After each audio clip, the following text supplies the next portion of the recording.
स्वागत आहे आज न्यू एका छोट्याशा मिनी ब्लॉगमध्ये। घरातली सगळी कामं कितीही केली तरी काही ना काहीतरी राहूनच जातं। माझंसुद्धा 2 दिवसापासून हे काम पेंडिंग होतं, ते म्हणजे कपड्यांना इस्त्री करणं। रोजचे मी जेव्हा कपाट लावलं त्यावेळेला बाजूला काढून ठेवले होते। रोज म्हणायची आज करेल, उद्या करेल, उद्या करेल आणि असं करून काही व्हायचंच नाही। आणि उद्या आता घरीसुद्धा जायचं आहे, म्हटलं चला आज केल्याशिवाय काही पर्याय नाही आहे, म्हणून मग दुसरी जी काम होतं ती जरा बाजूला ठेवलं आणि मग घेतलं पटापट कपडे इस्त्री करायला। कारण सगळी कामं वेळच्या वेळी झालेली तरच ती बरी वाटतात। मग सगळे कपडे फटाफट असे इस्त्री करून घेतले आणि छान असे कपाट्यामध्ये मी एवढे सारे कपडे झाले माझे इस्त्री करून। आता मी हे ठेवून देते। आज मी हे तब्बल 3 ब्लाऊज शिवलेले आहेत, 1 2 आणि हे एक तिसरं बिना अस्तरचेच होते, पण त्यांना फिटिंग करायची अजून बाकी। तुम्ही बघू शकतात फक्त एकच टिप टाकलेली आहे।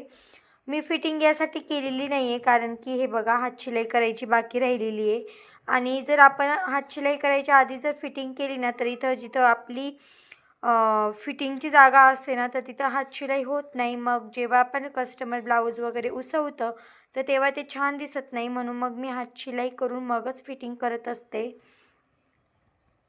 आणि अजून आपल्याला या 2 ते 3 साडींना पिको फॉल करून घ्यायचा आहे आणि सायंकाळचे वाजलेले आहेत 5:30, म्हणजे जवळजवळ 5:45 होत आलेले आहेत। आता मी पटापट पिको फॉल करून घेते साडींना।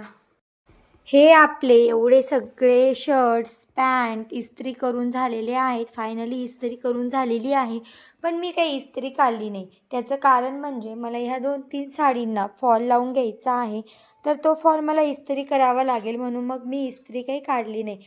आज दिवसभरात मी तब्बल 3 ब्लाऊज शिवलेले आहेत। हे 1, हे 2 आणि हे 3 ब्लाऊज शिवलेले आहेत, फक्त त्यांना फिटिंग करायची बाकी राहिली। तुम्ही बघू शकतात मी फक्त एकच टिप टाकून घेतलेली आहे। त्याचं कारण म्हणजे इथं हात शिलाई करायची राहिलेली आहे मागच्या गळ्याला आणि सोबतच गळ्याचं तरी ठीक आहे, पण जी पाठीची पट्टी असते तिला जी आपली हातशिलाई असते ती करायची राहिलेली आहे। आणि तशीच जर आपण फिटिंग केली ना तर जिथं आपली इथं जे फिटिंगच्या टिपा येतात ना तर तिथं हातशिलाई करता येत नाही। जेव्हा कस्टमर ब्लाऊज उसवतं तर त्यावेळेला ते अतिशय घाण दिसतं, म्हणून मी शिवून झाल्यानंतर आधी हातशिलाई करून घेते, मगच ब्लाऊजला फिटिंग करत असते। तुम्हाला ही ट्रिक कशी वाटली मला कमेंटमध्ये नक्की सांगा। हे ब्लाऊज ना बिना अस्तरचेच आहेत, परंतु माप मोठं असल्याकारणाने मी यांचे 100-100 रुपये घेतलेले आहेत टिचिंगचे।